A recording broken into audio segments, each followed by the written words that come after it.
This is it, the grand finale of the Beef Tallow Hold method. Big thanks to Kamado Joe for sponsoring this episode. Yes, grand finale. This is the final episode on which we're going to finish off if the Beef Tallow Hold method is actually really good or if it's just a nice mediocre test. First, let's rewind back 1 year where we started with the 4-2-10 method.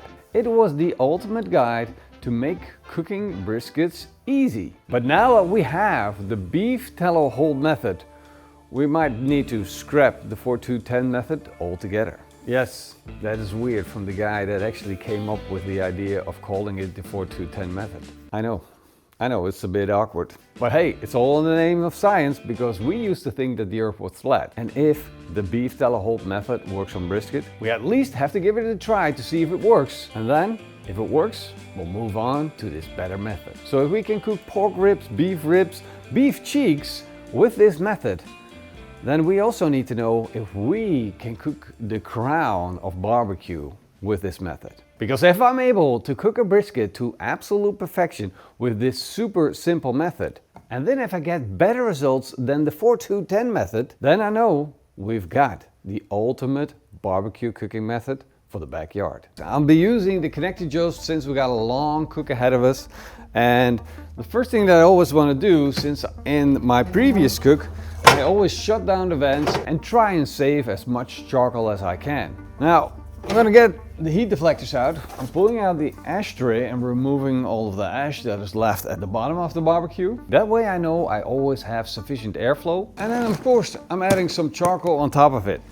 You're going to need to fill it up to at least 2/3 for this longer cook. And in the middle goes a chunk of beech smoke wood. And as you might know, beech is one of my preferred smoke flavors for backyard barbecue. It's light, it's flavorful, and it's not too acidic. Then I can put my heat deflectors back in and start to prepare the classic Connected Joe. It's exactly the same procedure. By the way, if it says big block on the charcoal, it really means a big block. And then finally, the grill grates go in. I'm gonna close the lids. And the rest of the procedure is pretty simple. All I do is hit the ignition button. That means a coil underneath in the barbecue is just going to warm up and ignite the charcoal. Then I'm going to start up the barbecues and set the temperatures to 225 Fahrenheit. I got a little bit of a smoke show going on here with the startup. That's because I had a lot of fatty cooks in the past. Now, of course, during the startup, that fat is going to basically burn off. And that is exactly what I want. I want it to go away because I want to have a nice clean cook. And that will come once the barbecue is up to temperature. Now, these brisket are from a crossbreed of Black Angus and Holsteiner cows. Holsteiner to make them a little bigger, Black Angus to get that beautiful intermuscular fat. If you wonder how to trim a brisket for cooking it on ceramic barbecues, it's actually really easy. Let's get it on the countertop, I'll show you. You see, with an offset smoker, you basically want to make it like a bullet. It has to be like smooth as butter, no edges, only beautiful smooth surfaces so that the smoke can just roll over it. And the reason for that is because you're using convection heat. But with ceramic barbecues, you're mostly using radiation heat. So really, you don't have to worry about floppy butts burning up, but they will dry out. So what do you want to do? You want to trim off as much outside fat as you can possibly get rid of, so then you can expose the meat to the seasoning. And that's exactly what I'm going to do here. I'm going to get rid of this. And we're going to expose the meat to prepare it for its seasoning. Of course, there's one thing you could do with the fat. You can use it to block radiation heat. If you have too much radiation heat coming from the bottom because you're going to do a high cook, then you can use the fat as a buffer zone. It will render out beautifully and it will become very, very tasty. But in this case, I just want that beautiful color. All right, I got one that says you got to close the lid on me. All right, press, and then it will tell me how far I need to open it. Close almost all the way, and it's now at temperature. Not even done trimming yet. And once I got my brisket all trimmed up, it's time to start seasoning it. I'll be using the PitmasterX Texas seasoning. It's perfect for brisket and it enhances the flavor of the beef. Now again, this is a backyard trim. This is not a competition trim, because for competition trims you're going to go for looks rather than for yield. And personally, I like a little bit of yield out of this. Make sure you hit the sides with a little bit of seasoning. Don't be worried about putting on too much seasoning, because in the end it's a thick piece of meat and it's going to cook for a long time.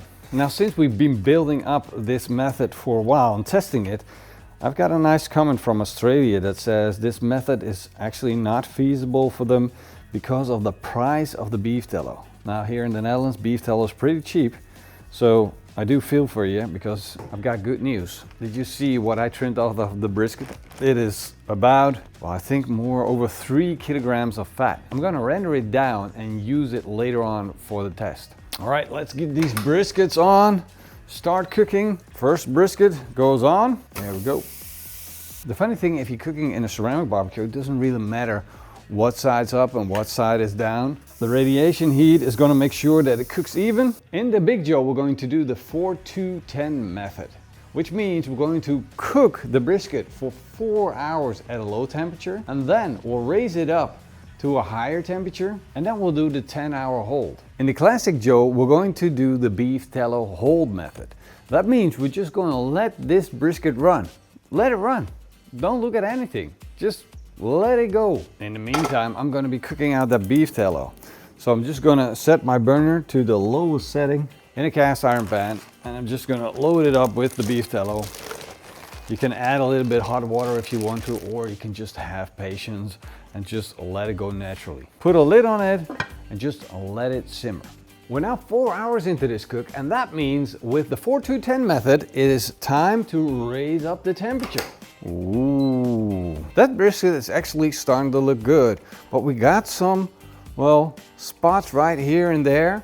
Those spots are barely dry, which means they've been expelling moisture and been working hard, but they haven't built up a bark yet. So now we got to raise up the temperature to get that bark actually on this brisket. I'm gonna hit the button and raise up the temperature to 140 degrees Celsius, which is around 285 degrees Fahrenheit. The 2 hours is up on the 4-2-10 method, so let's check that temperature of the brisket. Whoa, look at that bark. Really, in the last 2 hours of raising up the temperature, you get that beautiful exterior on the brisket.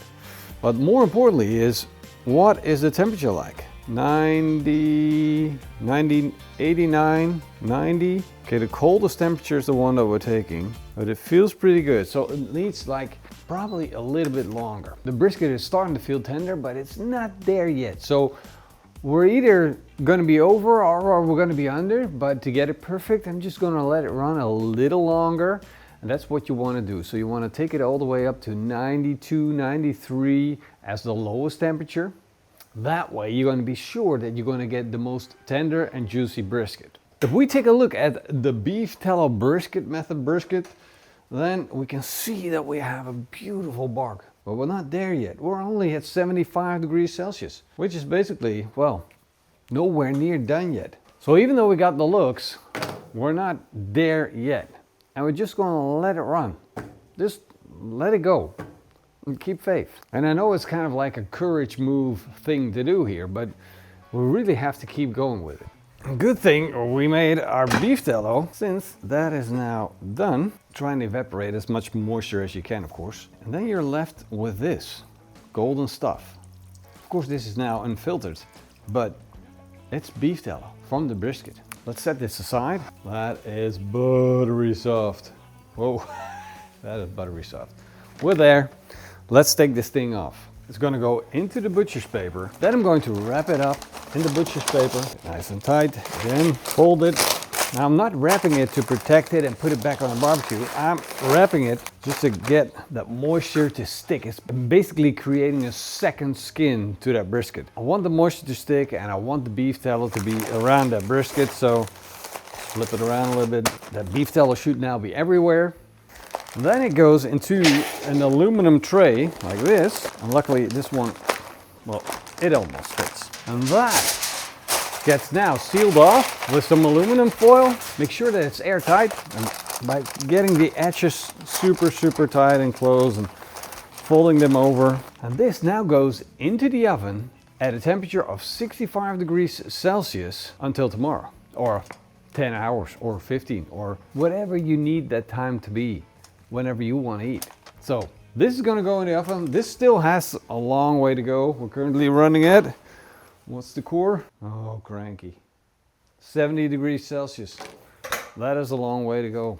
While we wait for the other brisket to be done, I'm gonna prepare its bath. I'm going to take our homemade beef tallow, put it in here. It's probably not gonna be enough, but everything that I've got, I'm gonna use. And to that, I'm going to add beef tallow that I store bought. Now this is going to be melted down and also brought up to a temperature of 65 degrees Celsius. And look at how black the bark on our brisket is. That is insane. That is like offset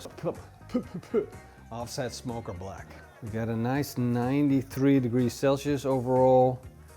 It is smooth. The feeling that I have with this brisket is that we went to a point where there's no return. I have the feeling that we expelled so much moisture out of this brisket that we might not ever get it back. So I think we better get it in a beef tallow bath as fast as possible and see if we can recover it.